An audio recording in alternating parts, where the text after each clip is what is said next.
प्रयत्न करावा लागणार आहे। तसा आम्ही प्रयत्न पण करतो, पण कधी कधी हवामान खात्याचे पण अंदाज चुकतात। आता सांगितलेलं होतं की ऑगस्टच्या शेवटच्या आठवड्यामध्ये पाऊस येईल, कुठला पाऊस आला नाही काही नाही। आता सांगितलं सप्टेंबरमध्ये।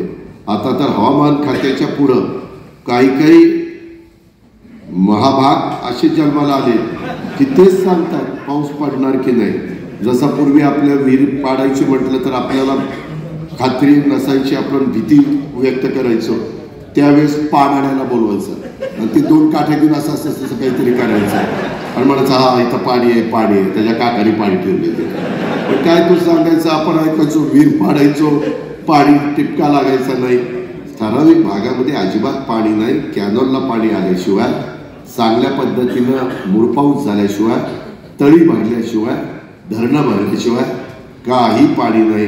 परंतु उगीच आहे बिहार UP-मध्ये थोड्या विहिरी खाजल्यानंतर प्रचंड पाणी लागतं, परंतु आपल्याकडं काही काही भागात किती फूट खोल जावं लागतं ह्याही गोष्टी आपण सगळ्यांनी बघितलेल्या आहे। आणि त्याच्यामुळं ह्या सगळ्या गोष्टीतनं आपण सगळेजण गेलेलो आहे।